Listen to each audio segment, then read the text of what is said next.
delivered her speech under the title of Save the Sacrifice Behind All Life. Save the Sacrifice Behind All Life. Now, let us welcome Ms. Kanazawa.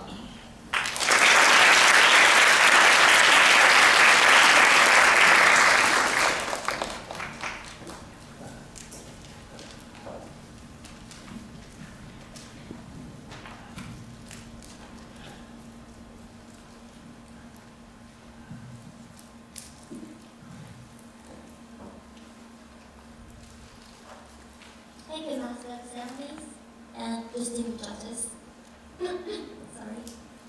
Good afternoon, ladies and gentlemen. Have you ever killed anyone? I really hope you haven't.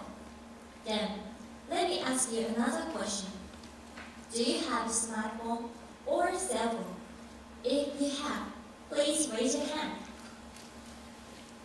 Thank you. I guess most of you have them. But do you know how many people have lost their lives with this little device? The fact is that various rare minerals are needed to make electronic devices, which sometimes cause serious conflicts. In other words, we have contributed to murder with electronics.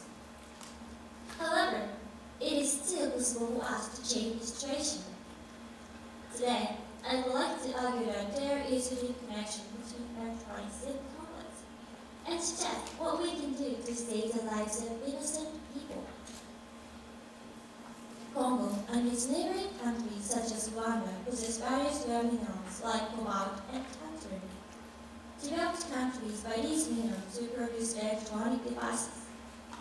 To obtain their minerals, the armed groups trigger wars and kill many people because developed countries buy these minerals at a high price. The cause of wars in Congo is rare minerals from which a lot of money can be made. Such rare minerals found in disputed areas and causing wars and crimes are called conflict minerals. The country worst affected by conflict minerals is Congo.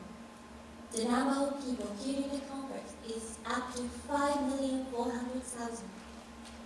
During the war, citizens were targeted and suffered from starvation and diseases. Now, the peace agreement has been concluded, but conflicts still continue at the local level. People in disputed areas still live in fear of the conflict, even at this moment. Japan largely depends on the import of rare mineral resources, and it consumes a lot of rare minerals. For instance, 55,000 tons of cobalt is used in the world per year, and Japan uses 14,000 tons of it. Japanese consumers are involved in wars through buying electronic devices made from conflict minerals. But in fact, Japan doesn't have to buy such a large amount of rare minerals because we can recycle and reuse them. There are many used devices containing rare minerals in Japan. For example, 1,300 tons of tungsten is used in the world per year, but we have 4,400 tons of it in Japan. We can reduce the import of rare minerals if we recycle used devices properly. If the import falls, we can stop the money from flowing into armed groups, which will, in turn, prevent the escalation of conflicts. Now, I'd like to suggest one easy way to save the people in disputed areas.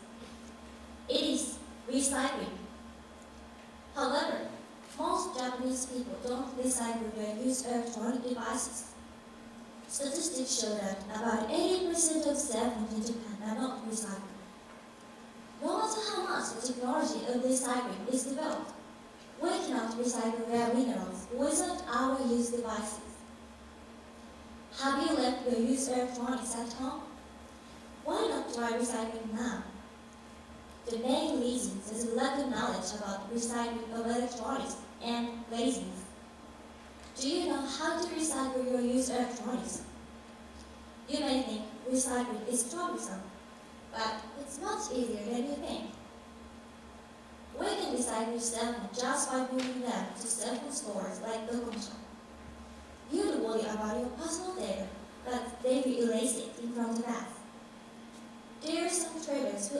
you to recycle other electronic devices for free, so you don't have to care about the cost. We can use rare minerals by recycling and become less dependent on concrete minerals. Other developed countries have tried to solve the problem. For example, US established Dodd-Frank Act in 2012. It is a law that obliges companies to investigate and report the original country of their minerals. However, obtaining those rare minerals from recycled devices will save the companies the trouble of tracing back the origin of their minerals. In this way, some other countries appreciate the importance of recycling. While we enjoy comfortable lives by using smartphones and laptops, behind the scenes, a lot of people are killed in disputed areas. We never die, even if we stop using electronic devices. Because of that, people in disputed areas are killed. They are killed just for our comfortable lives, just for our selfish elegance. This is not a war happening somewhere miles away from Japan. It's our war. It is true that even if you recycle your electronics, conflicts will not vanish immediately. However, if all of us think so, the possibility to save the unfortunate people will disappear. If customers' actions change, companies' actions will change.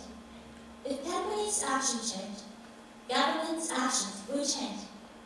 If government's actions change, society's actions will change. Each of us makes up this society. I believe what changes the world is a collection of our small steps. Now, let's try our best to save the sacrifice behind our life.